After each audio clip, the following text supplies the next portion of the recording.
नमस्कार, मैं श्रद्धा छेत्री आप सबका स्वागत करती हूँ कोहराम लाइव पर।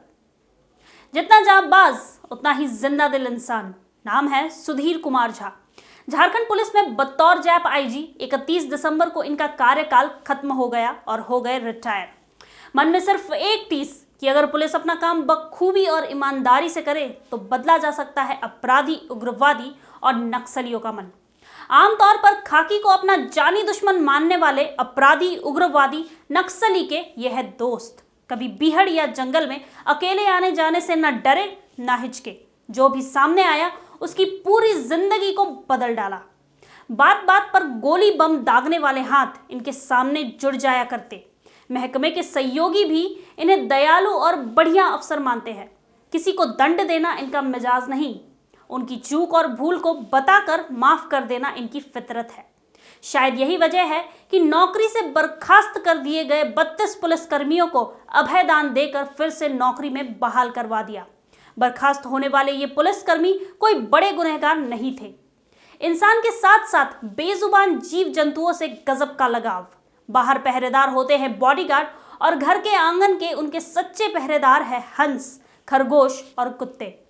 मीडिया के पन्नों में भले इन्हें प्रमुखता से स्थान न मिला हो, पर जंगलों में हर कोई इनकी कद्र करता है, चाहे वो आम जनता हो या खूंखार उग्रवादी। कई खूंखार उग्रवादी खुद कबूल करते हैं कि उनके मन को बदल डाला आईजी सुधीर कुमार झा ने। रिटायरमेंट के बाद बस कुछ दिन करेंगे आराम, फिर वही ललक लेकर उतरेंगे गांव देहात और सुदूर जंगल जमीन पर। सबका दुखड़ा सुनना और उसे दूर करना उनको सुकून देता है। क्या गजब का बोल गए आईजी सुधीर, सुनिए उन्हें।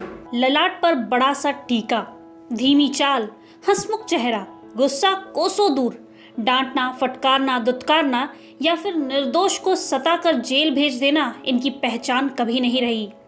बात बात में बोल गए कि जब 1000 लोगों को मारने की प्रतिज्ञा लेने वाले अंगुलीमाल के मन को बदला जा सकता है, तो अपने समाज में ही जन्मे और भटके लोगों के मन को कैसे नहीं बदला जा सकता है। कोशिश तो शुरू हो, नतीजा सचमुच अच्छा आएगा। 36 साल पुलिस सेवा में गुजारने के बाद इन्होंने बहुत करीब से पुलिसिंग को समझा है। वो तब दंग रह जाते थे जब घटना चाहे चोरी की हो, पॉकेटमारी, डकैती, लूट या मर्डर हो, सब में एक ही नाम उभर कर सामने आता है और उसकी ही खोज होती है और उसे पकड़ ठूस दिया जाता है सलाखों के पीछे। ऐसे छोटे बड़े कई अपराधी और उग्रवादियों को एसपी रहते रिमांड पर लेकर पूछताछ की तो माथा ठनक जाता था। बिगड़े को सुधार देना ये पुलिस सेवा का मकसद होना चाहिए। ज्यादातर मामलों में देखा गया कि बिना अपराध के केस पर केस लाद देना मतलब सुधरे को बिगाड़ देना। ये कैसी पुलिसिंग। रिटायरमेंट के बाद शेष जिंदगी अगर उनका दीन दुखियों की सेवा में और उनका भला करने में गुजरे तो ये चौंकाने वाला नहीं होगा। जब मैं जैप का डीआईजी हुआ और फिर आईजी भी हुआ, और आईजी चूँकि डीआईजी नहीं थे इसलिए आईजी ही डीआईजी का भी काम मुख्यालय के आदेश से करता था। तो ऐसे 32 लोग थे जिनको छोटे छोटे कारणों से सेवा से बर्खास्त कर दिया गया था। सबकी मैंने समीक्षा की, चूँकि अपीली पदाधिकारी डीआईजी ही होता है, और मैंने देखा कि नहीं, इस कारण से किसी के परिवार की रोटी छीनी नहीं जा सकती है, और मैंने फिर से उनको बहाल किया। बहुत ही संतोष है मुझे कि आज सभी का परिवार मुझे दुआ दे रहा होगा। इस तरह का शोषण पहले समाज में था, खास करके उच्च वर्ग के द्वारा या पूंजीपतियों के द्वारा इस तरह का शोषण निम्न वर्ग के लोगों का किया जाता था कि कभी न कभी विस्फोट होना था। उसी का प्रतिफल था उग्रवाद। लेकिन हाल के दिनों में उग्रवाद अपने रास्ते से भटक गया है। अब इसका काम व्यभिचार जो है, लेवी कलेक्शन, ये रह गया है, और इससे धीरे धीरे लोगों की आस्था टूट रही है। अब इसको कोई भी जन समर्थन नहीं है। पूर्ति नाम का एक उग्रवादी था, बहुत ही कुख्यात उग्रवादी माना जाता था, ऐसा लोग कहते हैं। खूंटी जिला द्वारा उसे शायद गिरफ्तार किया गया था, लेकिन चाईबासा जेल में था। कई केस हमारे यहाँ उसके विरुद्ध लंबित था। हर एक केस में मैंने उसको रिमांड किया, और रिमांड करने के बाद जो है सो रिमांड करके फिर इंट्रोगेशन के बहाने उससे बात करना शुरू किया, तो हकीकत मालूम हुआ कि जो है हर एक केस में ये इन्वॉल्व नहीं है। क्योंकि वो बड़ा नाम था इसलिए हर एक केस में इसको शामिल कर दिया गया है। और किस कारण से वो उग्रवाद में आया था, वो उसने इनोसेंटली सारी बात बताई। तो मैंने उसको कहा था कि तुम मुख्य धारा में आ जाओ, मैं तुम्हारा सहयोग करूंगा और जहां तक संभव होगा तुमको जमानत कराने में भी मैं तुम्हारी सहायता करूंगा। तो ऐसे बहुत सारे उदाहरण हैं। गढ़वा जिले में भी बहुत सारे अपराधकर्मी भी हैं जिसके नाम से लोग कांपते थे, आज जो है सो आम व्यवसाय कर रहे हैं और कोई भी आदमी उससे भयभीत नहीं है। सुन के बड़ा अच्छा लगता है कि मेरे द्वारा बताए गए मार्ग पर वो चल रहे हैं और आम जीवन, मुख्य धारा में आम जीवन जी रहे हैं। इस बात का मुझे बहुत संतोष है। आज तक मैंने किसी निर्दोष व्यक्ति को दंडित नहीं किया। मैं बहुत ही संतुष्ट हूँ अपने कार्य से। किसी भी व्यक्ति को, चाहे आम नागरिक हो या पुलिस का कोई कर्मी हो, किसी भी निर्दोष व्यक्ति को दंडित नहीं किया। मैं सभी पुलिस पदाधिकारियों से, खासकर बड़ी पुलिस पदाधिकारियों से अनुरोध करूंगा, निवेदन करूंगा कि हर एक को एक अवसर दिया जाना चाहिए कि वो मुख्य धारा में लौटे, चाहे वो अपराधकर्मी हो या उग्रवादी हो। जनता की सेवा का जो अवसर मिला है, शायद दूसरे विभाग में मुझे नहीं मिल पाता।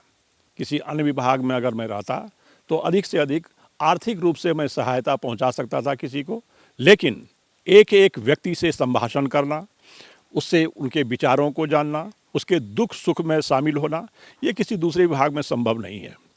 तो ईश्वर की मुझ पर असीम कृपा है कि मैं पुलिस विभाग में नियुक्त हुआ और लगभग 36.5 वर्षों तक इस विभाग के माध्यम से जनता की सेवा करने का अवसर मिला। मैं इस विभाग का ऋणी हूँ और परमात्मा का भी ऋणी हूँ कि ऐसा अवसर मुझे प्रदान हुआ। मैंने शुरू में ही कहा कि मैं देहाती आदमी हूँ और शुरू से मैंने देखा है पशु को कैसे रखा जाता है, पशु से कैसे प्यार किया जाता है। आप अभी देखी होंगी कि जो है सो जब भी मेरी आवाज़ हंस सुनता है तो वो गेट के पास जाता है और मुझे एस्कॉर्ट करके जहाँ उसका खाने की जगह है वहाँ तक लाता है और वहाँ जो है उसको खाना दिया जाता है। ऐसे ही खरगोश को बुलाने पर खरगोश मेरे पीछे पीछे भागता रहता है। वो 4 बत्तख है मेरे पास, वो मेरी आवाज़ सुन के आता है। अभी कड़कनाथ जो है सो कहीं खेत में चल रहा होगा। और सबसे अच्छा लगेगा आपको कि मेरे पास 2 गाय है। जब मुझे वो कहीं गाय देखती है तो दौड़ के मेरे पास आती है और मेरे पजड़े से उस सट के बहुत देर तक खड़ा रहती है। मुझे भी लगता है कि निश्चित ही ईश्वर की कृपा है मुझ पर कि गाय जो है मेरे पजड़े के पास सटी हुई है। अच्छा महसूस कर रहे हैं और 36 साल से अधिक इस सेवा में रहे। सबका सहयोग मिला, सबका प्यार मिला और सभी लोगों ने आदर की दृष्टि से देखा, चाहे वो विभाग के पदाधिकारी हों, कर्मी हों। और मैं बड़ा सौभाग्यशाली हूँ कि जहाँ जहाँ मैंने कार्य किया है, अपनी सेवा दी है इस विभाग के माध्यम से, वहाँ के लोग भी मुझे बहुत चाहते हैं। तो अभी सरकारी सेवा से निवृत्ति हुई है। सेवा से निवृत्ति तो मरने के दम तक नहीं होगी और मैं चाहूँगा कि जन सेवा में करता रहूँ, कि जनता के बीच मैं काफ़ी लोकप्रिय हूँ और मैं उसके विश्वास को कभी टूटने नहीं दूंगा। ऐसा मेरा विश्वास है, ऐसा मेरा प्रण है। आदरणीय सुधीर झा सर की आज वार्धक्य सेवा निवृत्ति है और उसी फंक्शन में हम लोग यहाँ आप आए हैं। आईजी साहब के साथ मैंने 3 साल तक जैप में रहा है। जैप 4 में कमांडेंट था। एक गार्जियन का रूप, एक बड़े भाई का रूप सर का मैंने देखा है। कोई भी समस्याएं अगर हुई है, छोटी हो या बड़ी हो, जवान से संबंधित हो या बटालियन से संबंधित हो, बड़ा उसको तरीके से ढंग से मार्गदर्शन देते थे और दिशा निर्देश में हम लोग काम किए थे। कभी ऐसा महसूस हम लोगों को नहीं हुआ कि इतना सीनियर अफसर है और अगर कोई चूक भी हो गई है तो उसके लिए डांट डपट, ऐसा कुछ है। बहुत स्नेह प्रेम से और अच्छे माहौल में सब लोग हम लोगों ने काम किया है। कोहराम लाइव के लिए कैमरामैन रंजीत के साथ रूपम की रिपोर्ट।